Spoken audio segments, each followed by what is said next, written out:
السلام عليكم ورحمة الله وبركاته. هردفتو دا channel كينيا بونسا تي في وريتا هندي كسانو أراندنا تابا إجولة كدران الرتورة أمال لجاو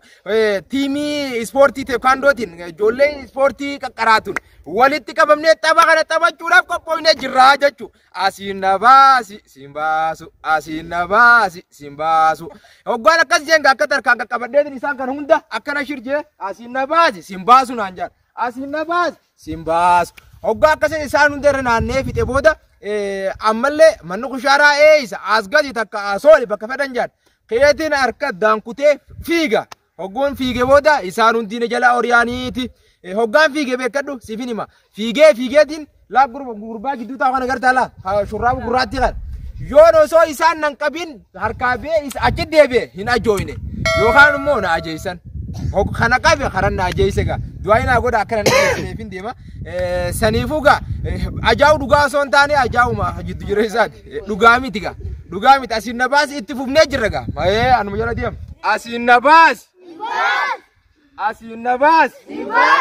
aboo asiin na baasa asiinis na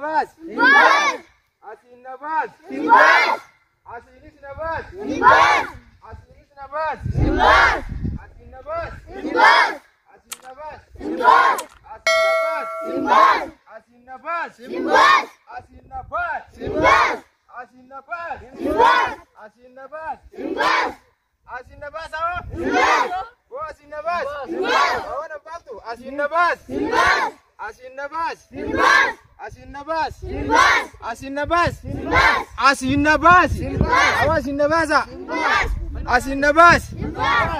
Mani kushara eisa. Mani kushara eisa. Akana kuno.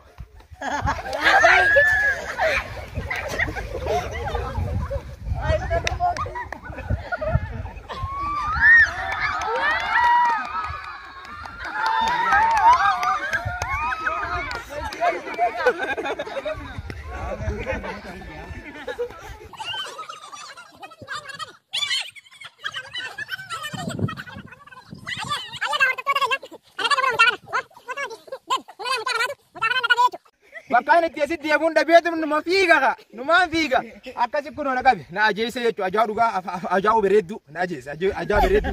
na ajeese amma isaan ajeese isaa dalaga isa kana dalaga anillee fiigeetu man qabu taanii agarra kunoo laari dhaba ijoollee kolba daba mootan deebi'a.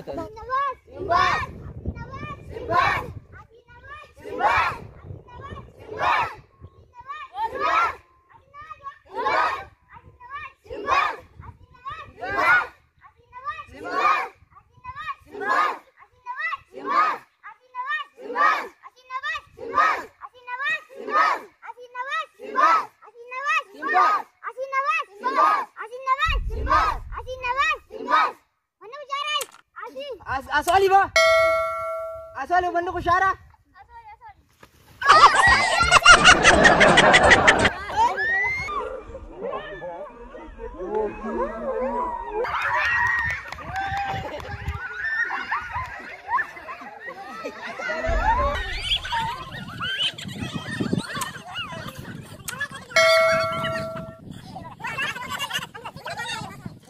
Aye gahor to tete kanya mucati kishasan mucati kana jese ni mucati ka dita san ajese makan sa Yusuf eda la kuma isa kana la Yusuf eda amalle akan mat kopi na mamad iti debine ati humna aga sekan tabirati wali debinuti lagati nuftura assalamu alaikum warahmatullahi wabarakatuh.